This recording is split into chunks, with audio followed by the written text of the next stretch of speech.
KFCआ नै क'क्राझारनि KFCआ नैबावसो आरोना मालाबा फैयोबा नायलांबाय था मोनफा बै जाहैबाय बावखुंग्रि ओमफ्राय बै जाहैबाय सालाकाथि आरोना बै साला सिख्लाफोरमोनलै बै सावथालसै बाल बे बारहुंखा क्लाबा बेयावनो आरोना गभर्नमेन्ट कलेजनि एकदम सिदा कलेजाव फैफिननो गोसो जालायो माथो आं पास जानानै होबोथारबाय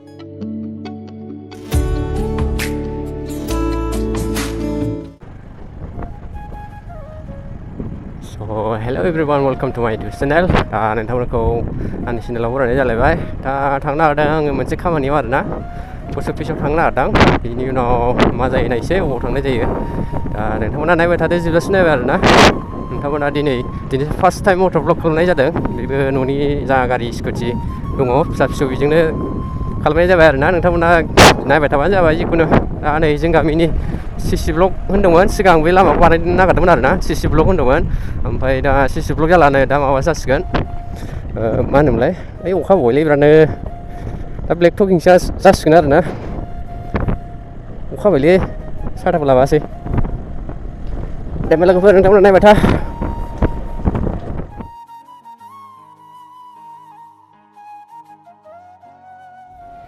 नोंथांमोना एंगेलखौ माबायदि नुदों मिथिला जिखुनु दा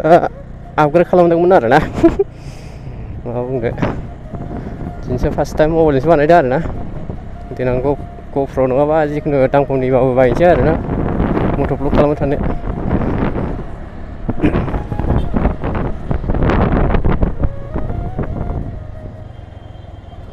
आयौ एथ' गोजौ होबायलै बेयावनो मोनफिरखोनाया आं भिडिअ'खौ ससे होगोन र' क्लिपसखौ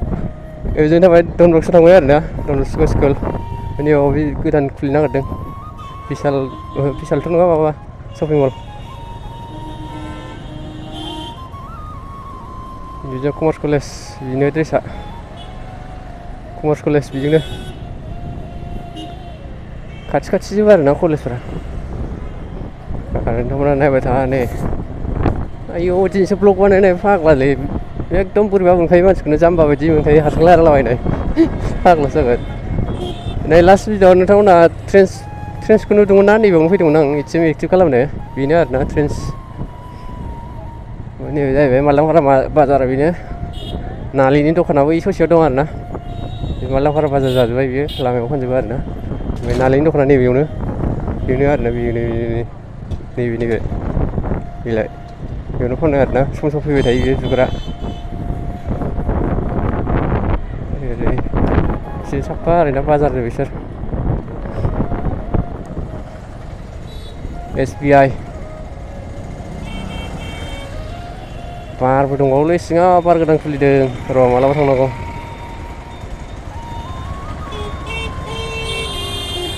मालाबा देखायहैगोन आं र' बार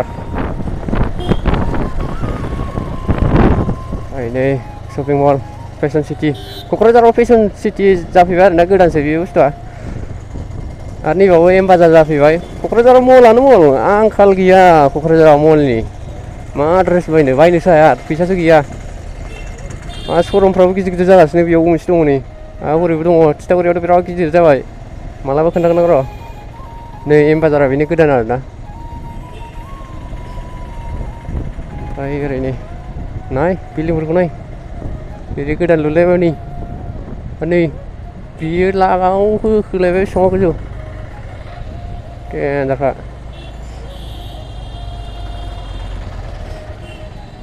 आयौ माने एथ' गिदिरलै टाउनबाथाय बिदिनोलै सिथोबसो बायो आं ओंखायनो टाउनाव फैनो गोजान गिदिर नायलाय गारमाया थिग नङा गगा मोनदों आरोना आङो दासान्दि अखायानो फिसा हायो बिराद गुसु आरोना बोथोरानो थिग गैखाया नाय गोजौआवबो गाजां नै दास प्लाजानो देनजार गोजौ ICICI बेंक खुलिफैनांगौ र' ICICI बेंकखौ बेवहाय मोनसे खुलिना लानांगौ नै नायखोनो हाबावासो फाला नै लुखावगासिनोलाय देनजार नोंथांमोना नै गंसे हटेला नै बेनो आरोना गंसे हटेल बेयावनो बिराद जाफैयो मानसिफोर ओमफ्राय ओरैजाय जाहैबाय माबानि MRM हस्पिटाल ओमफ्राय ओरैजायबो MRMनि हस्पिटाल ओमफ्राय नैबाव KFCआ नै क'क्राझारनि KFCआ नैबावसो आरोना नोंथांमोना बेनो KFC ओमफ्राय नै ओरैबो दं मोनसे रेस्टुरेन्ट ओमफ्राय नै बाजार इन्डिया आपग्रेड जासिगोन आरो ना दा मा जाफैगोन मिथिया बाजार इन्डियानि जायगायाव ओरैजाय जिम बिराद खस्थ' मोनोलै माथो बुंबाय थानो ना गारियावसो ध्यान खालामनो ना मानो जालायलाङो माने फुराना फ्लाइअभार आरोना बियो मालाबा फैयोबा नायलांबाय था मोनफा मोनफा ओरै स्टेसन नुहुरगोन आरो ना ओमफ्राय बै जाहैबाय बावखुंग्रि ओमफ्राय बै जाहैबाय सालाकाथि आरो ना ओमफ्राय नैबे जाहैबाय नैबे फोथारानो जाहैबाय माबानि आरोना क'क्राझार हायार सेकेन्डारि स्कुलनि फोथार आरोना बेयावनो एनसिसि क'क्राझारनि पुलिसफोरा बेयावनो एनसिसि खालामफैयो आरोना आरो बिनि सायाव 15 आगष्टखौ बावनो खुङो क'क्राझारनि 15 आगष्टआ बेयावनो गिदिर जायो आरोना बै साला सिख्लाफोरमोनलै थै सावथालसै बाल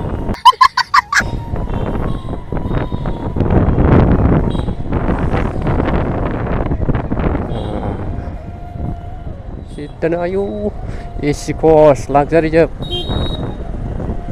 ओमफ्राय नै नोंथांमोना गुबुन गुबुन बास नांगौबा गाखोनोबा नैबाव टिकेट दानफैनानै गाखोनो हागोन आरो ना नै गुबुन गुबुन बासआ बावनो थायो एकदम स्टेसन खाथियावनो आरोना स्टेसननि एसे 300-400 मिटारसो गोजान जायो आरोना जिखुनु साइडजों बारस'ग्रा होनबानो मिथिखायो ओरै फाख्रि बिफां होनबानो मिथिनाय आरोना फाख्रि बिफां मोनसे दङ जुथा सुथेग्रा ओमफ्राय नै बेयावनो बाजार खालामो आरोना बाजारा नैबेजों थांबाय आरोना ओरै सिदा ओरै राइटजों हाबबाथाय बाजार मोनबाय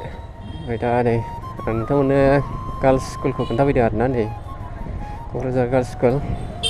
बे माबा आरोना कलेज नङा बियो स्कुलसो बियो बेनो आरोना ओमफ्राय ओरै कास्ट सार्टिफिकेट बानायहैलाबायो ओमफ्राय नैबेजों हस्पिटाल थांबाय आरोना हस्पिटाल लामा बेजों थांबाय हस्पिटाल लामाया गभर्नमेन्ट कलेजाव बेजों थांजायो आरोना हस्पिटाल लामा बियो गेजेरजों बं होलांसै नामा साफ्रिनि सिथो बरियालै सैसोलायबाय बिराद गोबाव जाबायमोन कलेजाव फैयैनिफ्रायनो गैखाया आरोना ओरै फैनाया ओइ सिथोब साफ्रि बायदि जाबा साबसिन माथोलै थाब थाब थांनांगौ जि लाइन थांबाथाय जारला गारि फिसा बरियालै गैया दाखार जाजोब्बाय नै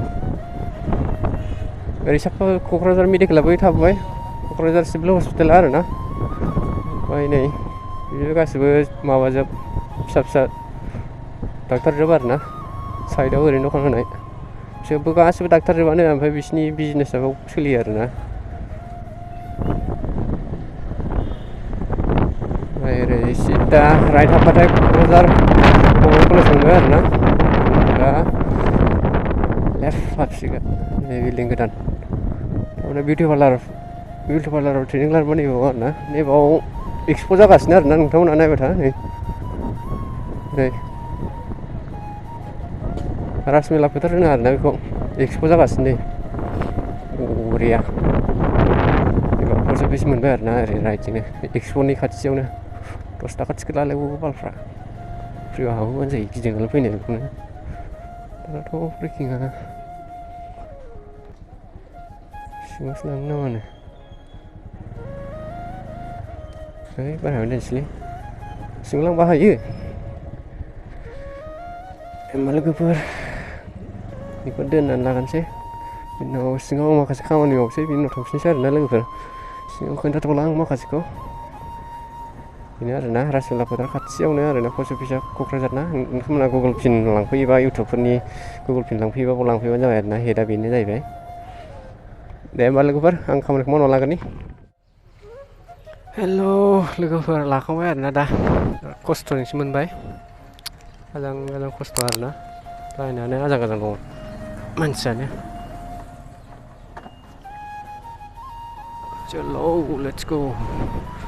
दा मोनसे बुस्थु लागोन आरोना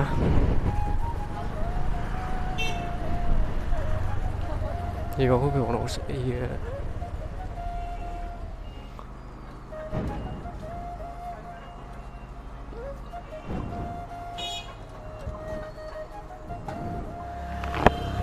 So finally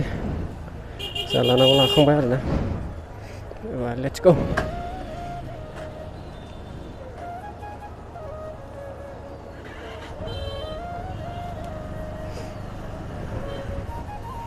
एबार नोंथांमोननो स्टेशन देखायनोसै आरोना आङो station let's go station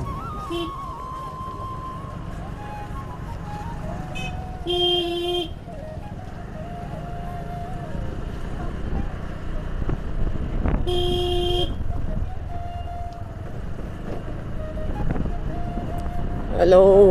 everyone नोंथांमोना नायबाय थानो हागोन नै नैबे जाहैबाय सार्कोल अफिस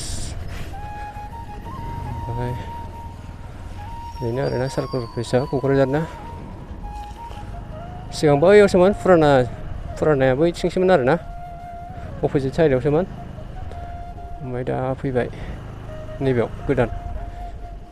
बेबो सालायनो रोङाब्रा कार लालायनानै सिख्लाबो थिखोनोबो हायो बालफ्रा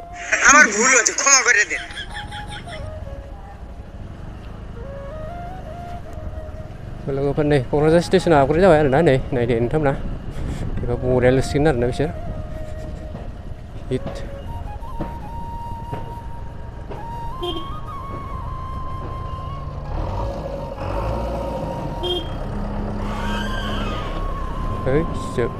बरिया लुसिगोन आरोना गोदानो बरिया जासिगोन एबारसो स्टेन्डार्डनो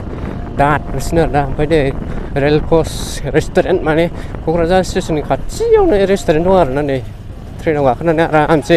एसि जालायनानै हाबनानै जानो हागोन आरोना हाबाबो दङ ब्रा वा जालांसै नामा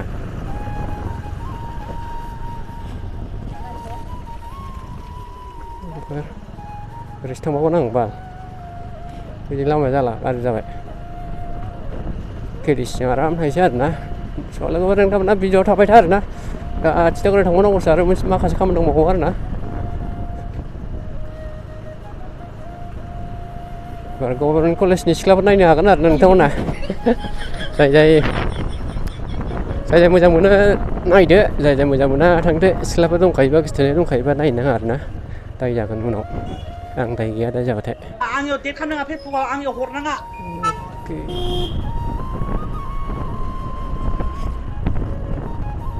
बे बारहुंखा क्लाबा बेयावनो आरोना गभर्नमेन्ट कलेजनि एकदम सिदा कलेजाव फैफिननो गोसो जालायो माथो NCC दंलायो माथो बाब्रे बे जाहैबाय केडिसि आरोना गाइस मा साफ्रि बायदि खालामनानै लायो नै प्रग्राम जागासिनो आरोना गभर्नमेन्ट कलेजनि फ्रेसार्स डे ना माबा स्कुल लामाजों फैबायला एबार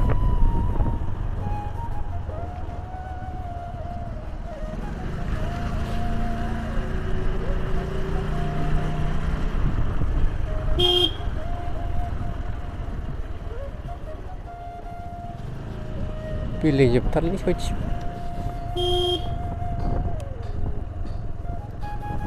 स्टेसनाल' माबा नाङालै स्टेसन लायनो हारसिं बारस'नायाल' माबा नाङा बन्द' जानो नाङा बन्द'सो गासिबो जालालै आं बायोलै बिदिबा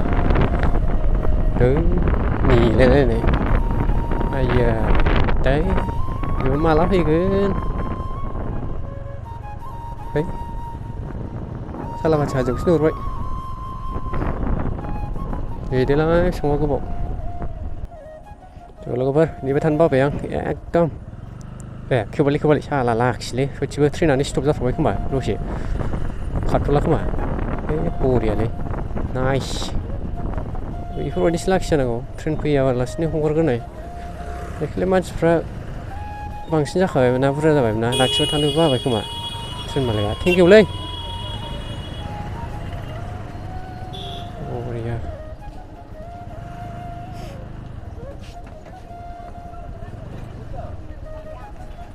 सालाकाथि थांबाय आरोना बेयो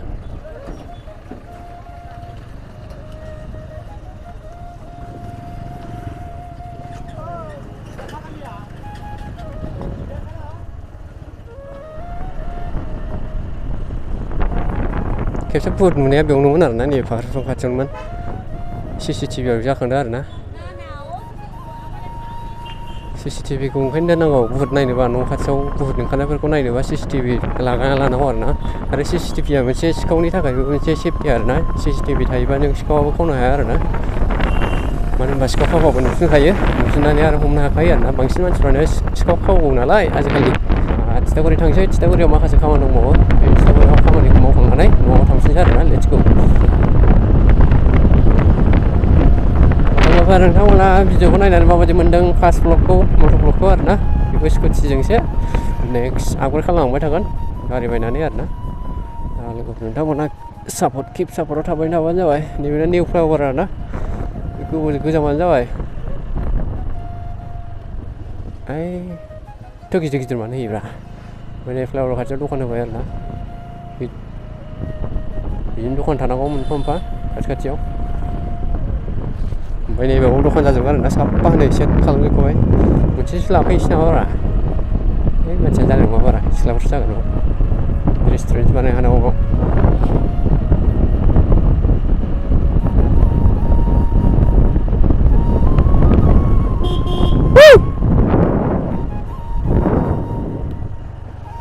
जालियास्ला गोथार बेबो थांनो नागिरदों आरो ना बेयावनो थांनो नागिरदों खोमा आं थांनायावनो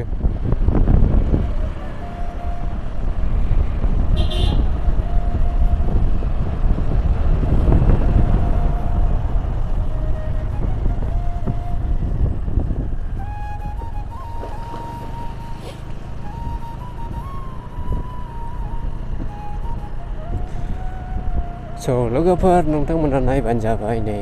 बेयो जाहैबाय खासिबारि गिदिर जाहैबाय बेजोंनो जों सिगां रड रानिं खारोमोन आरो ना सेटारडेआव मर्निं दाबो गोसोआव दङ बिराद खस्थ'मोन आरो ना बे समाव बिराद खस्थ' खालामोमोन अनलि प्रेक्टिस मेलेमाव थाखायोमोन आरो ना गोलोमदैफ्राथ' सानसेयाव 2 लिटारसो मोनखायोमोन खोमा बेफोरखौ गैला माखासे रिजन दङ बेनिबो मानो साक्सेस जायासै होनना बुङोबा माखासे रिजन दङ आंनिबो भुल नङा बियो जोनोमनिफ्रायसो फैखानाय मा खालामनो खालामनानै बिदिबा लोगोफोर बेखायनो दा नायसै मा जायो मेरला राहा दंना बेल'थ' गैया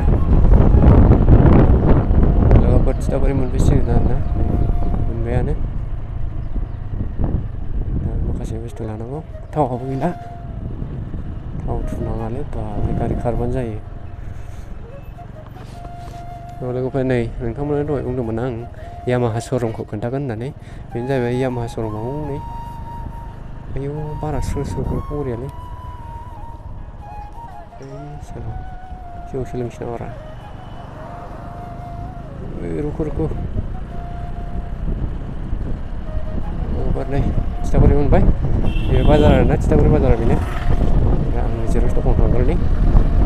लोगोफोर नोंथांमोना जिर'सिम था आरो ससे दंबावो आरो ना थिथागुरि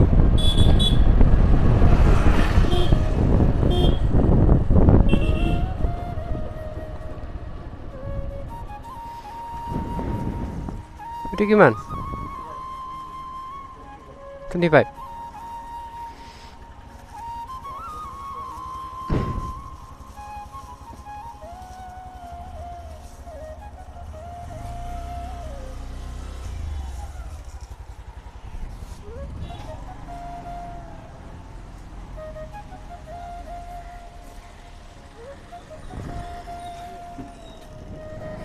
लोगोफोर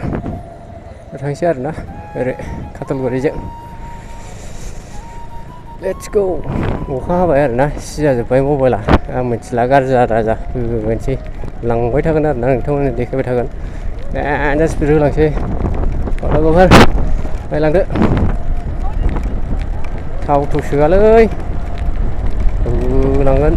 अखा हाबाय आरोना लोगोफोर दा अखा सिजानानै होबोथारबाय आं थाबाय थानोबो हाया जायगायाव मबाइलानो गाज्रि जालायखासिगोन खोमा अखा सिजोब्बाय साफा केमेरानो होबाय थागोन आरोना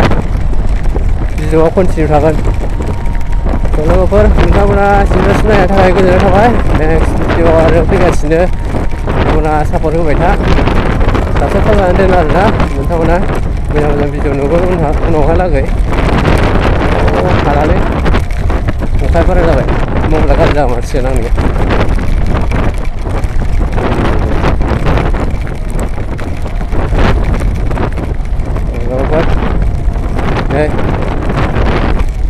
नोंथांमोननो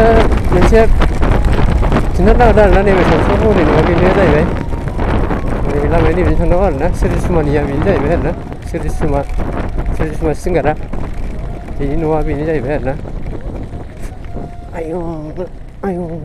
बेबो लामाया आन्दार कन्सट्राक्सनाव दङ माखासेथ' जाबाय ओमफ्राय दा नैबेबो दालां बानायगासिनो आरोना दालाङा गिदिर नांगौबा बिरादनो देन्जार दैबाना जायो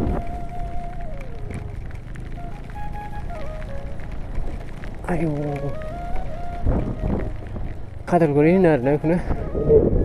लोगोफोर न'नालाय पेट्रल पाम्पआ जोंनि न' सेराव आरोना 1 किल'मिटारल' जोंनिफ्राय गारि लाबा मोजांथार आरोना बाइकफोर कावासाकिफोर लाबा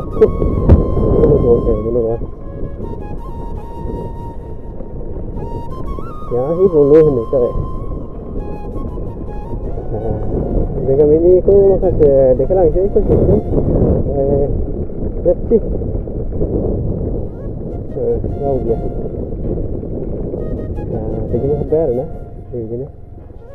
नोंथांमोना नुदोंना नुवाखै मिथिला जिखुनु बेजों हाब्बाय आन्दार कन्सट्राक्सन दं बेबो दासो ओरैनो बाला अन्थाइ खोनानै दं आरोना ओमफ्राय दा प्लास्टार फ्लेगखौ जों होसिगोन आरोना पियार गुवार बानायसिगोन ओमफ्राय लोगोफोर नैबेखौथ' मिथियो गोदो बिनि आन्दाराव बियो माबादोंमोन आरोना स्पर्टस कलेजमोन आरो बेखौ बेखेवदोंमोन ओमफ्राय उनाव सरकार बायनानै गैला आरोना गासिबो फिल्म जाजोब्बाय बेनो आरोना नैबे स्रां जाजोबखाबाय बे हाग्रा दंमोन आरोना ओमफ्राय बैयाव बानायगासिनो आरोना सेंग्रानि बाथौसालि बोरिसालि दे होमबा लोगोफोर थेंक्स फर वाचिं गाइस आं कल खालामसै बांद्राय अखा जाबाय दे बैनो आरोना बैनो